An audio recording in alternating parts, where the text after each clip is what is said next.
Om Jnanatimirandhasya Jnananjana Shalakaya Chakshurimilitam Yena Tasmai Shri Gurave Namaha. Srimad Bhagavatam, Chapter 9, as is written on the board. Yeah, Chapter 9. You're on Chapter 9 here. Can someone check and see if the Sanskrit is written properly? If the English is written wrongly, there's a good chance the Sanskrit may be also. You need a very scrupulous person, like a lawyer, to go through it. Text number 30. Translation and commentary by His Divine Grace Srila A.C. Bhaktivedanta Swami Prabhupada.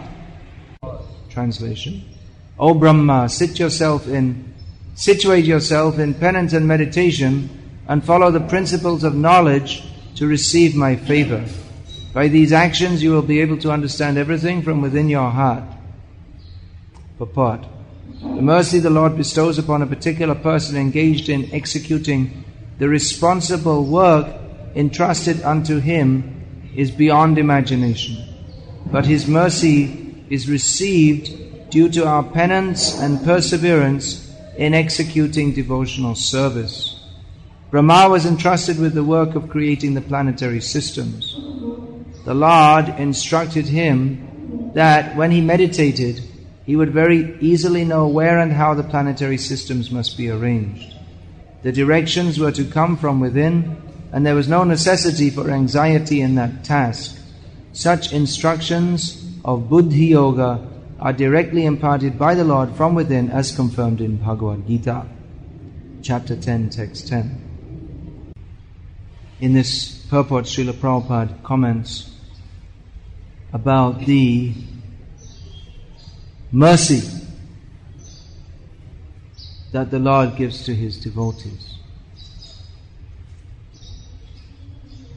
In the interaction between the Lord, the Supreme Personality of Godhead, and all other living beings, there is nothing but Krishna's mercy.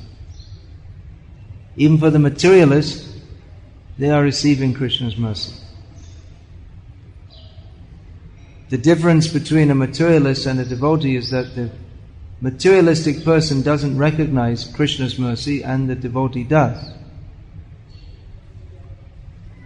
The devotee knows what is the nature of Krishna's mercy, but the materialist doesn't. Even if the materialist is a religious person who believes in God, he'll be called a prakrita bhakta, or whose apparent devotion is on the material platform because he wants something from Krishna. He wants something material for his own sense gratification. Therefore he sees the Lord's mercy in terms of the facilities he receives for sense gratification. This is, in the Western world, the Protestant ethic, in America especially, is that one should work hard and believe in God, and God will bless you and you'll get lots of money. That is supposed to be the sign of God's mercy on you. Or sometimes if we meet a pious, well-to-do person, we meet a pious person and say, yes, God has been very merciful to me. I have a nice house, nice job, nice car. My family is peaceful. God is very merciful to me. But a devotee, he is able to say, if he's in that situation, that I have no good income, my family life is a mess, my body is racked with diseases, Krishna is very merciful to me. He sees everything as Krishna's mercy. Marobi rakobi joit chatoha nittadasa prati tua adhika. Who can say this? Who can speak like this? That you kill me or you protect me, whatever you like, I'm simply your sold out servant. We can sing the song, it's easy to sing, but who can actually feel that? Who can actually experience or fully accept this? That whatever happens, it's all Krishna's mercy. Krishna has whatever difficult situation, that's Krishna's mercy on me to purify me. A devotee thinks like that, if we're actually devotees. Whereas the materialistic person, he gets Krishna's mercy in the form of Maya. Maya also means mercy. So he suffers, and a materialistic person in such a situation, we have that verses there in Bhagavad-gita. Prabhupada gives an extensive commentary. Vitaraga bhaya krodha manmaya mamupashritaha bahavo jnana tapasa putamad bhavamagataha. Being freed from attachment, fear and anger, many persons in the past became purified by knowledge of me, and thus they came to me. So anger, often people, they're angry at God. They say that, well, I have so much pain in my body and so much tension at work and so many difficulties, and how can I believe in God? Or this, recently it came in this magazine, The Week magazine, the question of, does God exist or not? As if they're qualified to comment on it at all. They presume themselves so. So they quoted, what's his name? That lawyer who stood against Atal Bihari Vajpayee in Lagna, Ram Jethmalani. They quoted him and he said that, well, I used to believe in God, but then when I went to Gujarat and during the recent earthquake and I saw the children, they were just in their school being good children, and all of a sudden there was an earthquake and they were buried under the rubble and they slowly died over several days, and then my belief in God changed. Also the founder of the so-called Arya Samaj, this Dayanand Saraswati, he's given himself the name, I don't know who gave it, no, his guru gave him Saraswati, but he's not. Saraswati means he should have proper knowledge, but he doesn't. So it's an inappropriate name for him. Anyway, in his childhood he had a realization that when in a Rajasthani village they were doing Jagaran with his father and uncles and friends, and then they all fell asleep and he stayed awake, and he saw that the offerings which were made to the deity were being eaten by mice. And he thought, well, what kind of a deity is this? He can't even eat the food and the mice are eating. So then he came to the profound realization that deity worship is bogus. Of course, he's bogus. But this, as Bhakti Siddhanta Saraswati Thakur used to call the empiric method of attempting to understand God, by its very nature must be unsuccessful. Or the empiric method to understand reality must be unsuccessful, because reality is unlimited, we are limited. There's also, Bhakti Siddhanta Saraswati Thakur used to call the tendency to try to measure. He defined Maya in an unusual way, or an unusual, it's unusual. Mepenawa, to attempt to measure. This is Maya. It's extremely arrogant to think that we shall measure, we shall understand God by our own measurement.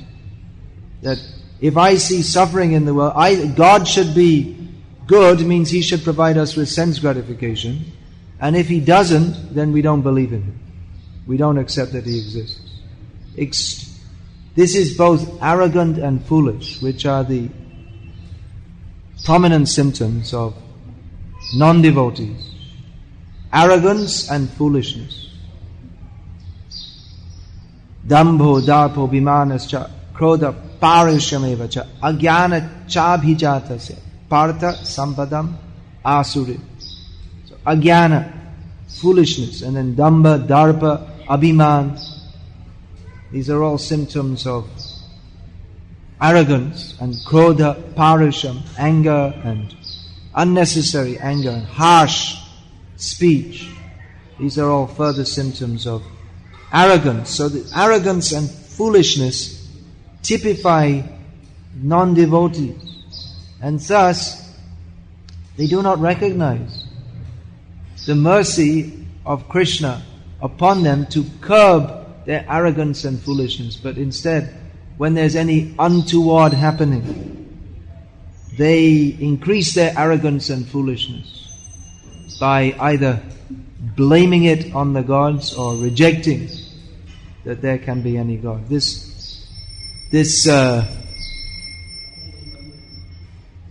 Atma-centric or egocentric outlook that I am the center of everything, and therefore if there is any God or higher power, He should provide everything for my sense gratification according to my desire, according to my order, according to what I think should be correct. And if He doesn't, then we don't accept that He exists, or we blame Him. So, such a person is bereft of the mercy to understand Krishna. Cannot understand Krishna. He will reject Krishna. How can there be? I can't understand. Doesn't make sense to me. Therefore, there cannot be any such higher being as God. It's extremely foolish, but because I can't understand, therefore it doesn't exist. It's just like if a child, young child, 5 years old, and we attempt to explain the world of quantum physics. Well, I don't understand, therefore it's all meaningless. It's foolish. But the materialist is so foolish that he accepts this is very reasonable. The whole world of atheistic science goes on the proposition that we can't measure, we can't see God, we can't understand God by our scientific method, therefore it doesn't exist. The crass arrogance and foolishness is not apparent to them due to their foolishness. The emperor has no clothes. Famous story from the Western countries, which the present generation doesn't know, but the new generation will, because the new generation in India is brought up entirely on Western literature. So the famous story, the emperor has no clothes. I won't tell the whole story, but anyway, some cheaters came to the emperor and said that we're giving you some superb clothing, but only intelligent people can see it. And so they dressed him and everything, they took a lot of money from him. There was nothing. There were no clothes, but they didn't. He was thinking that, well, I can't say I can't see the clothes, because then it would be admitting that I'm unintelligent. So then he was parading in the street to show his new clothes, entirely naked. And no one wanted to admit that they couldn't see the clothes, because that would be that they're foolish. That would show they're foolish. So then a young child said, the emperor has no clothes. A child could point out, but the sophisticated people who wanted to maintain a facade of being very intelligent, they could not understand. Therefore, Chaitanya Mahaprabhu, in delineating what is Krishna consciousness, by having Ramananda Rai explain to him, accepted that the beginning of transcendental realization is jnane prayasam utapasya namanta eva, to give up the attempt to measure everything by our own yardsticks and become humble, and to understand that I don't know everything. I need jnane prayasam utapasya namanta eva jivanti sanmukharitam bhavadiya bhartam.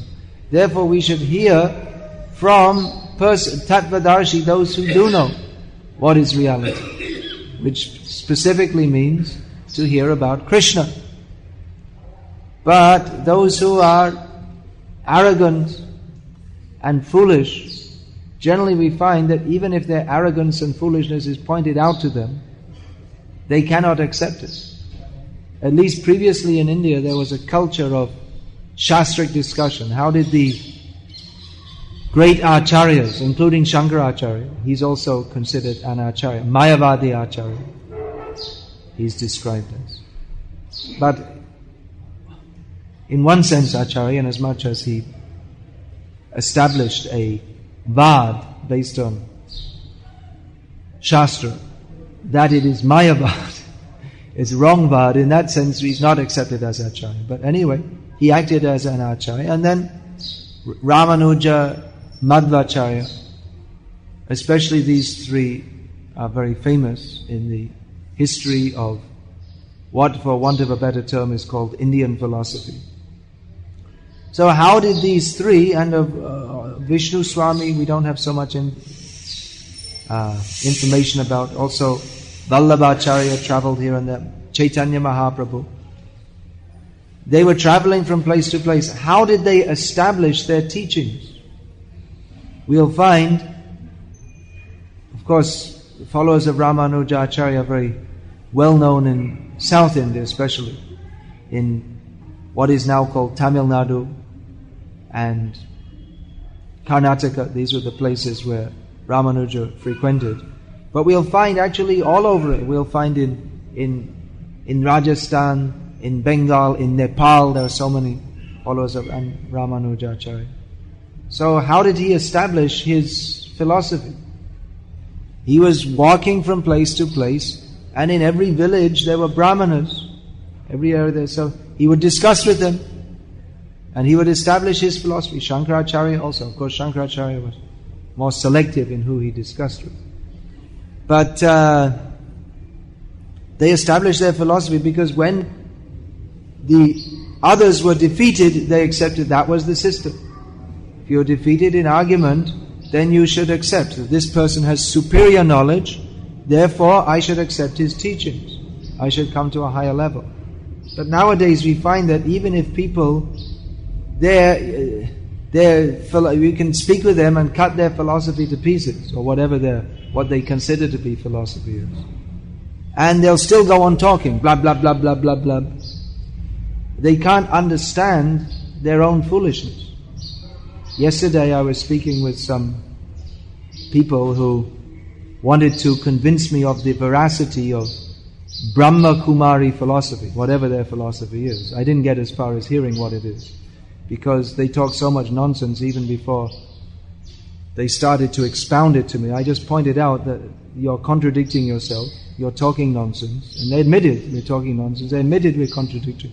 And they say, well, I withdraw that statement. And then you don't know what you're talking about and you want to teach me something. But again and again, you should listen to what we have to say. Why should I listen? You yourself admitting you're talking nonsense. You yourself admit you don't know. And you should listen to me. Not that I should listen to you. So, fanaticism. Religion without philosophy is either sentimentalism or fanaticism. But in the modern age, this actual philosophy, there are no rules for discussion. Just people, whatever they think is right. I asked them, well, why do you accept this Brahma Kumarism? He said, well, we feel. We feel it's very good. We experience. We become happy when they do this. And I told them that then you're on the same level as the cat and the dog. That's his philosophy. It's completely subjective. Whatever feels good, then the dog is feeling. There's Mrs. or Miss Dog, unmarried, Miss Dog. So that I think I could enjoy. I'll feel good. There's a completely subjective. There's no basis. But unfortunately, due to being in cat and dog consciousness, they couldn't understand this, and they thought that they should speak their so-called philosophy, which they're ready to change at every second. So it's a very difficult age. We're distributing these books. Actually, in the previous verse, Lord Krishna speaks about the depth of Vedic wisdom. But actually this philosophy is so high, so far above the average person. Previously in India, this was the culture. that people would listen to Bhagavat, they would hear Ramayana, at least Mahabharata, Ramayana. They had some background to hear this, but nowadays it's... I was on the plane yesterday, coming back from Dubai. Sitting next to me was a disc jockey who had gone to Dubai for one day to be a disc jockey and came back. So this is the modern culture. That where is the philosophy? Where is the background of that? All he knew about Krishna was that boy George. That was his experience that was his knowledge of Krishna consciousness. That boy George, who I only heard about him because he was sung something about Krishna once. But people they think, oh, this is a great person, Mahatma, and because he has some contact with Krishna, they think, oh, Krishna, oh yes, very good. We also say Mahajana Yena Gata Sapanta. So these are the modern Mahajanas. But actually this philosophy of Krishna consciousness is so high and the principles are so high, it's actually very difficult for most people to even relate to. Even I'm seeing many of our devotees, people they get initiated but they're chanting 16 rounds, following 4 regulated principles, but they're still, due to some sentiment, they're attached to some bogus gurus. Actually, they shouldn't be initiated unless they're free. They should be free from that attachment. What is the essence of initiation? You think you have to follow 4 regs and chant 16 rounds and pass the test, and then you can get initiated. But actually, the essence of initiation is dedicating our lives in the service of Krishna. That our whole being should be for Krishna, according to the parampara system. But we find that even people, somehow they get initiated, but they're still attached to. They keep their father's photo on the altar along next to Prabhupada, as if Prabhupada and their fathers, or all the different demigods or Mayavadi gurus.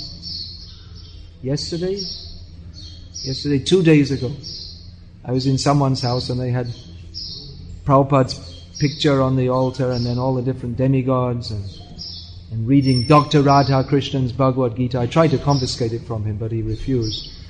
And some certificate from Chinmay Mission. What is this? This is nonsense. You're not a follower of Prabhupada. Why are you keeping this? Is an insult to Prabhupada. Prabhupada it's not all the same. It's not all one. But sometimes people take to Krishna consciousness, they think it's nice, it's pious. We don't eat meat and it's nice, it's good for the family. But actually, what is Krishna consciousness? To surrender to Krishna. Sarvadhaman parityaja mamekam sharanam vraja. To fully surrender to Krishna. That requires some understanding why to do so. If we, just like this Chinmay Mission, they teach Bhagavad-gita shlokas. And you'll find, so people think, oh, that's very good. You see, we learn so many Bhagavad-gita shlokas. But you can go to them for millions of years. Of course, they won't exist for millions of years. You can learn all the shlokas of Bhagavad-gita, but this Sarvadhaman Karityaja Mamekam Sharanam Vraja will never come about. Because they are not committed to that. Even they may themselves preach it. Sometimes we'll find Mayavadis, they'll preach, and you'll say, well, it sounds very good. They'll say, you should do Bhakti, you should chant the holy names of Krishna. Mayavadis also preach, some of them. Actually, many of them. They're all, even Shankaracharya himself says, doing Bhakti is very good. Because when you do Bhakti enough, then you'll come to the platform of Jnana and realize that Soham, that he who I was worshipping, I am he. So Krishna, I worshipped you enough. Now you jump down off that altar, I'll jump up and you worship me. Or we'll be partners. I'll stand just like Krishna's putting his hand on Balaram's shoulder, I'll put my hand on your shoulder, and we're all the same. It's all one. So it's actually offensive. It may seem like bhakti.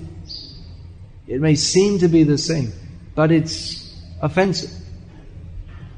to Krishna, because the spirit of surrender to Krishna, in which we actually have Maro Birako Bijo Ichato, we're ready to accept that. We accept everything is Krishna's mercy.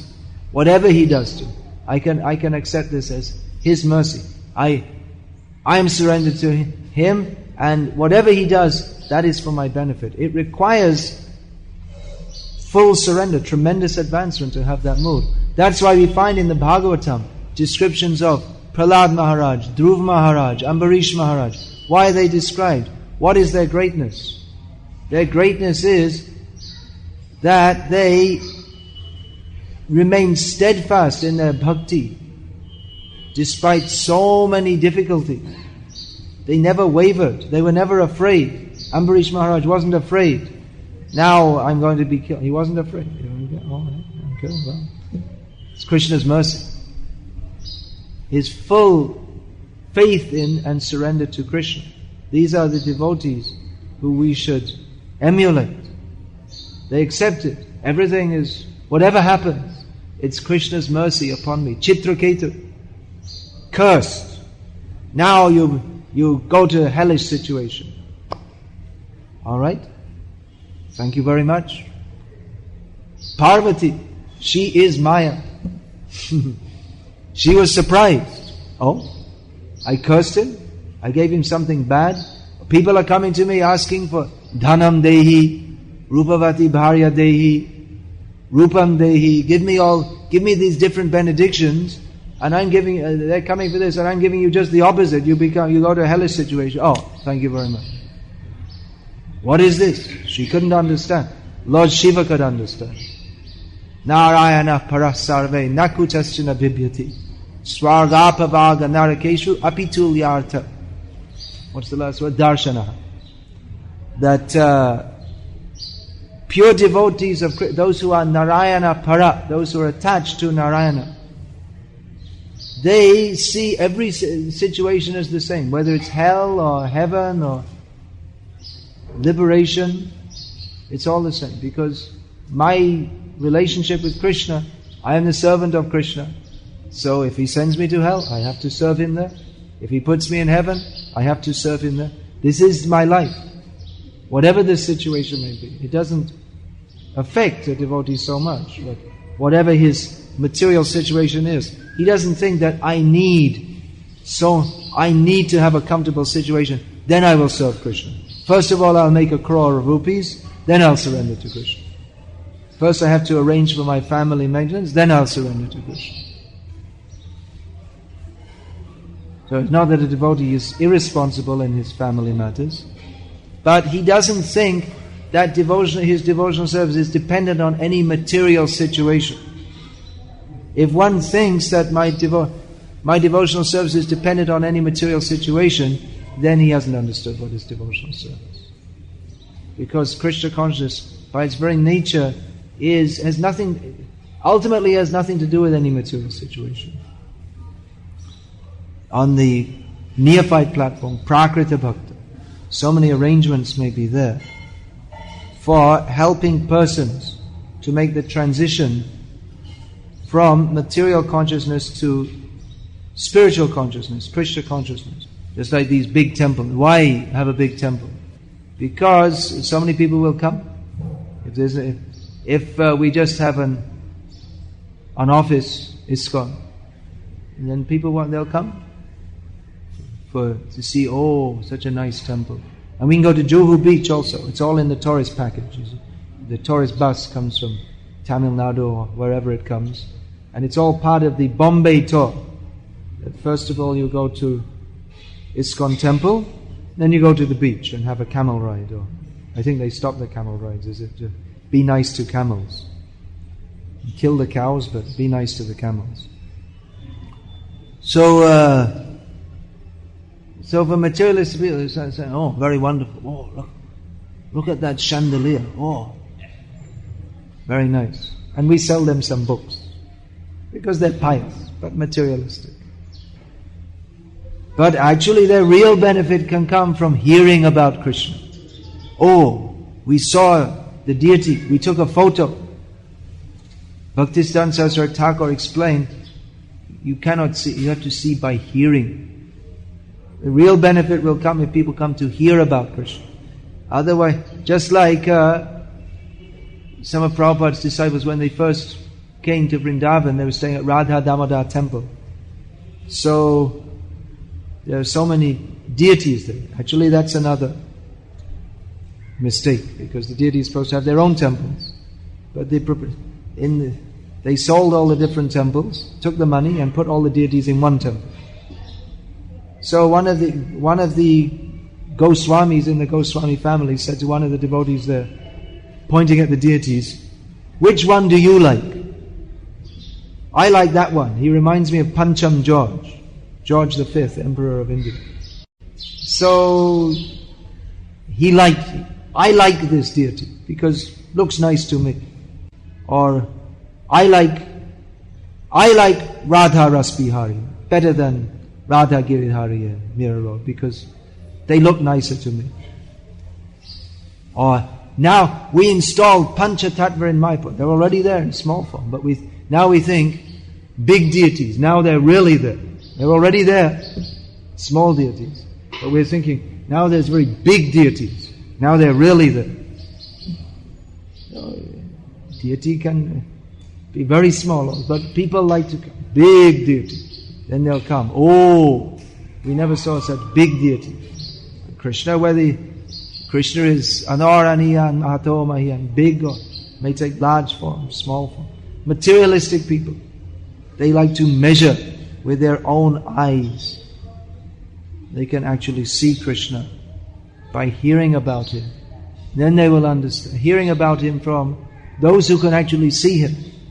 By their Shutekshana Pata, the path of seeing by hearing. This is not something invented by Bhaktisiddhanta Saraswati Thakur. It's in Bhagavatam. So such persons who have seen Krishna by hearing about Him, they can understand what is the mercy of Krishna. Everything is the mercy of Krishna. But a materialistic person thinks that mercy is only if I get something for my sense gratification. But those who are more advanced, they understand who is Hari. Krishna means Hari. That the real mercy will come when He takes everything away. Yazyahamanu harishye tadhanam shanai.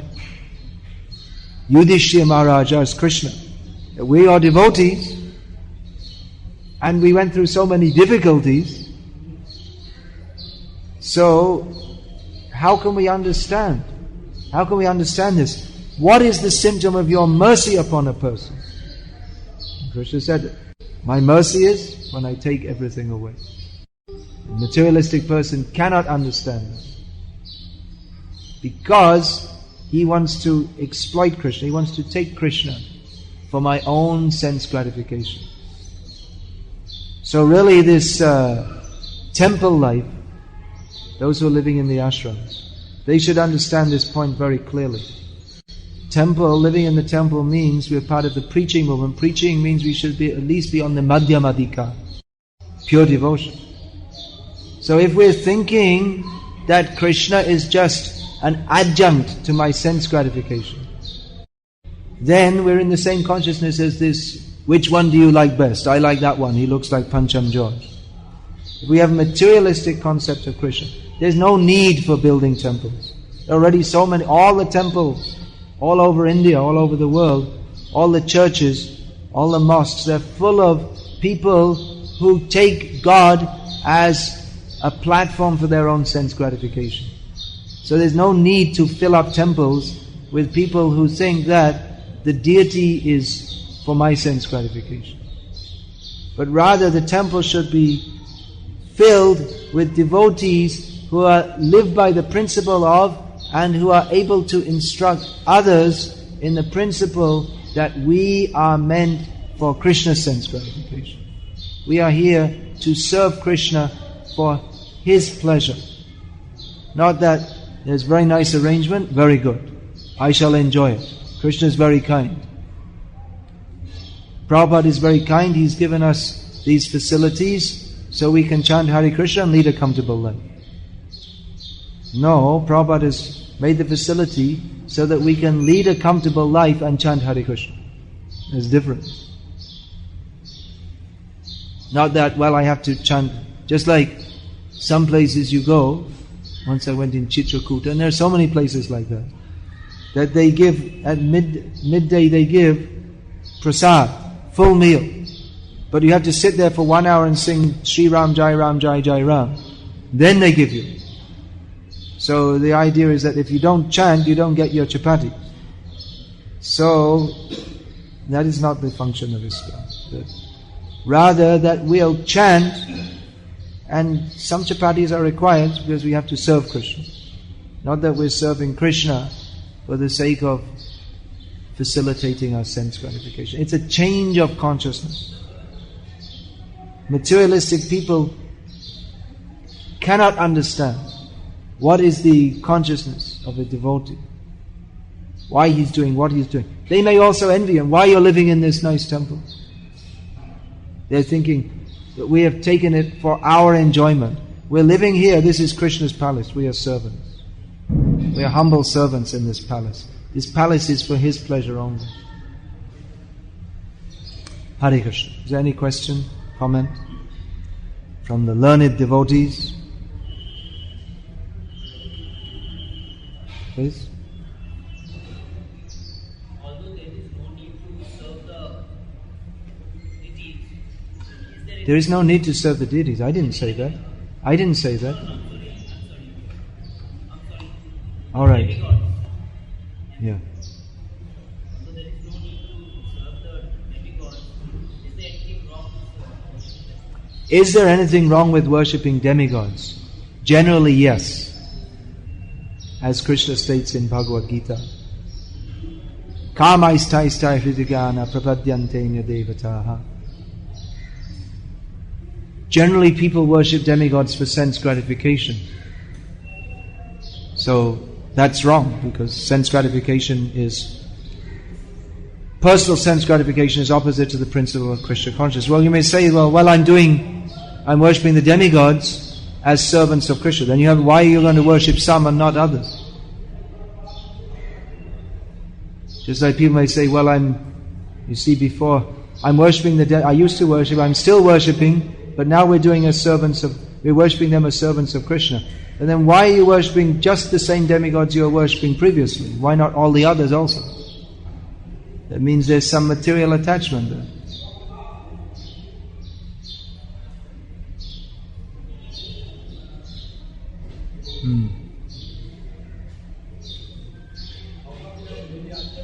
Oh, here we have a mic, all facility.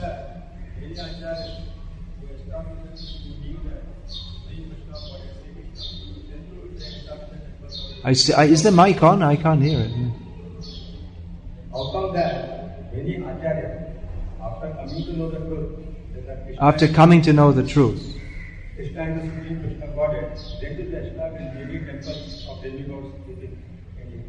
after understanding that Krishna is the Supreme Personality of Godhead, they established many temples of demigods. Who are you referring to particularly? After coming to know the truth, how they No, but who? Who are you referring to? just like Shankaracharya. Yeah, but you see, Shankaracharya, he is, he didn't establish many temples, is one thing. And then another thing is that he's not a Vaishnava.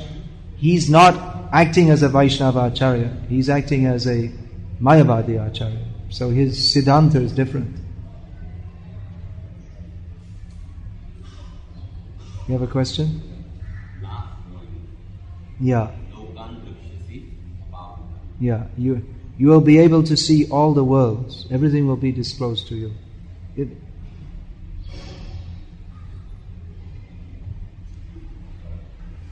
Can you just elaborate on this?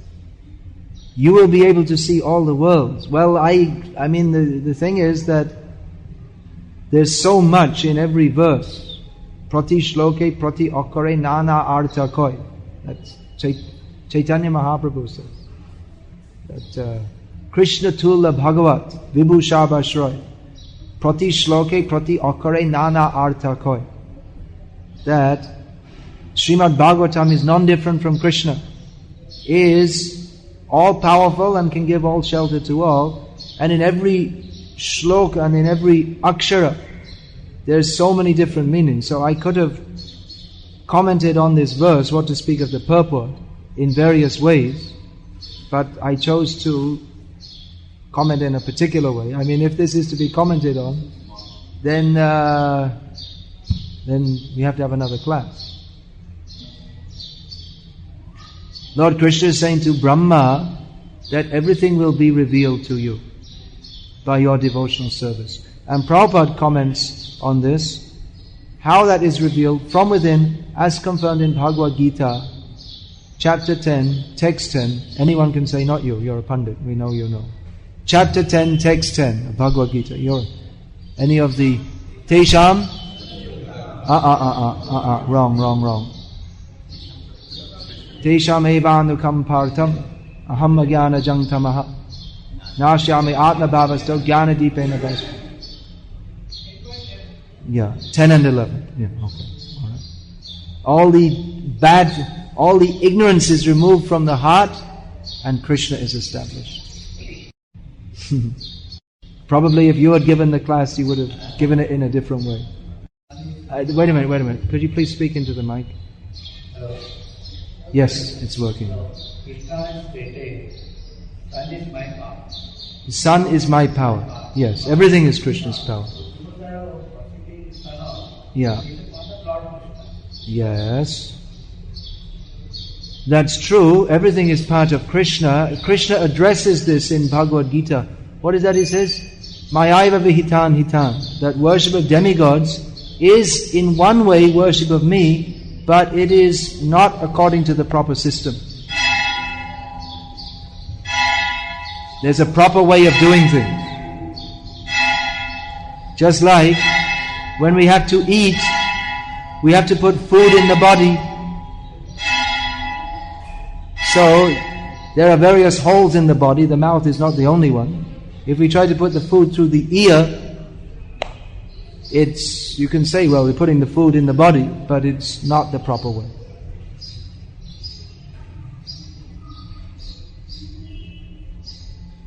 There's a proper system for doing things. Shall we finish there? Sunday's a busy day. You're all preaching. Okay. Is there any more questions? Maharaj, as you see, there are different sects of people following different process of spiritual life. And when we approach them, sometimes they argue that different processes of spiritual life. Well, maybe that's not actual spiritual life, but because in Kali Yuga, most of what goes on in the name of spiritual life is not at all. Priti vite joto kichu. Prithivite joto kota dharma name chale bhagavata kahitaha paripurna chale. Bhaktisiddhanta Saraswati Thakur, commenting on the second verse of Bhagavatam, says that whatever is being spoken of in the name of religion in the world, apart from the actual version of Bhagavat, it's all simply cheating. Now they say that when you know the goal, they say spiritual goal to attain Bhakti or something. So you can go different ways. So I said no, if you want to go to Bombay from Calcutta, yeah, it's a standard reply. Particular platform. He said no, I can go by train, I can go by airplane, I can go by car, I can go by walking. If I know what is Bombay. Yeah, but still, if you go by walking, you have to go in the right direction. Your example is not nullified. You can go by walking, but if you head due west from Bombay, you'll end up in the sea. You get drowned. So, the main problem is that people are not very sincere. You can't convince... what is that? You can't wake up a person who's pretending to be asleep. Mostly people are not sincere. Just like I was saying yesterday, I was speaking with these people, and they admitted, I pointed out to them that you're speaking nonsense. I pointed out that you're contradicting yourself. They admitted, but still they thought they should go on speaking and speaking. It means not sincere. Rascals, as Bhagavad-gita says.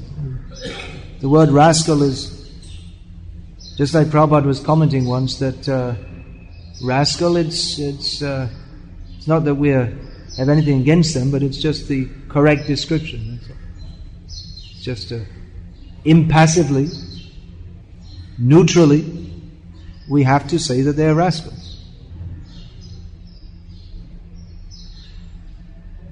We don't have anything intrinsically against them. Oh. No. But I think everything is less than the tapa adhishta. Oh. And unless you forget that part, tapa adhishta, Ah. we have to do our study to get everything revealed in our hearts, our minds and everything. Yeah. That part is missing everything. And religion is... Yeah. Religion is... people are accepting God for their sense gratification, not giving up sense gratification to attain Him. Rather, they want to take Him and use Him for their sense gratification.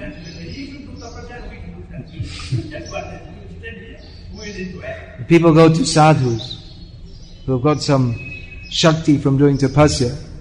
So I will touch your feet, and without doing any work, I will take all the phal of your tapasya and enjoy myself. And sadhus enjoy that also. So-called sadhus. They'll do tapasya, and just for the sake of being worshipped. This pratishta asha is so strong that they'll accept so many difficulties just so that people recognize, oh, what a great sadhu, and come and touch his feet. It's it's foolishness.